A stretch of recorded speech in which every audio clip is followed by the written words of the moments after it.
Auntie Karen. Hi, kids. Mullet, you got a new hairbrush there, have you?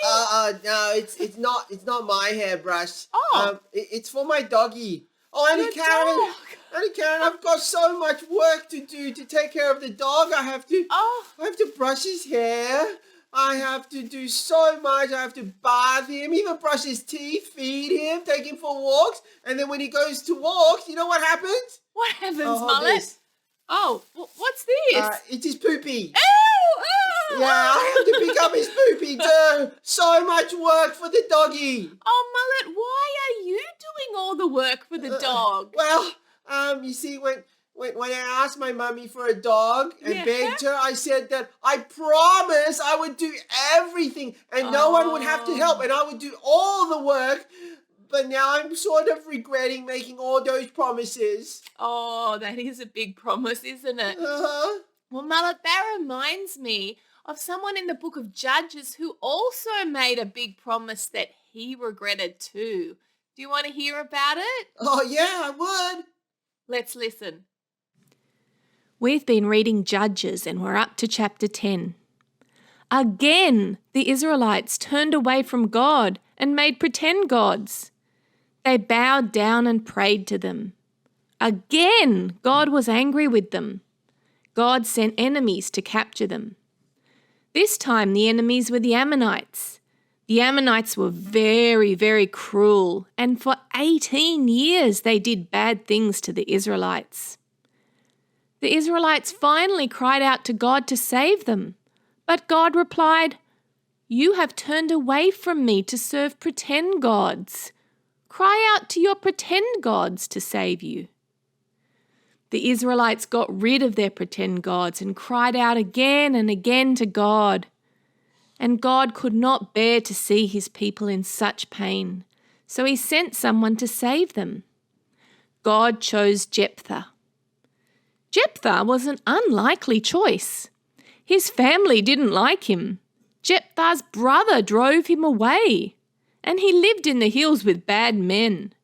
His family didn't like him, and the people of Israel didn't like him. But when the Ammonites were being so cruel, the Israelites turned to Jephthah for help. God was with Jephthah. He crossed over the river, ready to fight the Ammonites.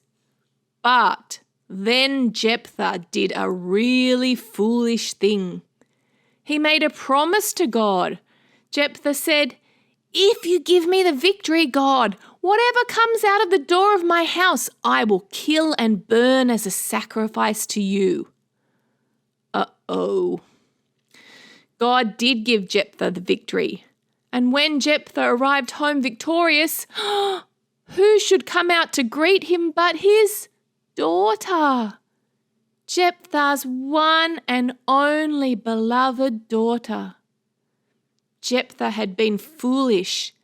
His one and only daughter died because Jephthah had been so foolish.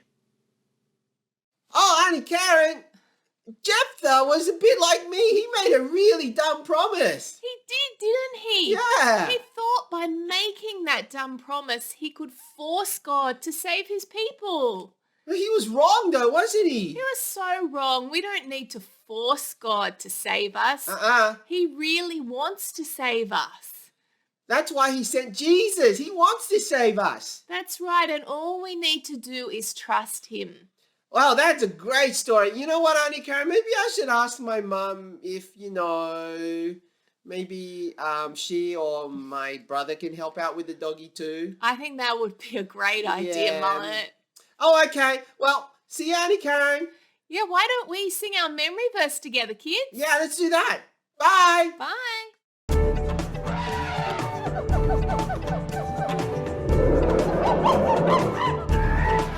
Are you gonna go this way? Are you gonna go that way? Are you gonna go your way? Are you gonna go my way? Don't go the world's way. You got 'cause he's the only way. What does the Bible say? Hebrews 7:25 says, Therefore he is able to save completely those who come to God through him. Therefore he is able to save completely those who come to God through him. Because he always lives to intercede for them. Because he always lives to intercede for them.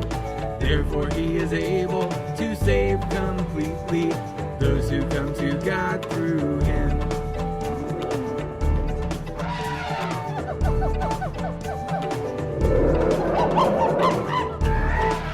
Are you gonna go this way? Are you gonna go that way? Are you gonna go your way? Are you gonna go my way? Don't go the world's way. You gotta go God's way, 'cause he's the only way. What does the Bible say? Hebrews 7:25 says, Therefore he is able to save completely those who come to God through him. Therefore he is able to save completely those who come to God through him. Because he always lives to intercede for them. Because he always lives to intercede for them. Therefore he is able to save completely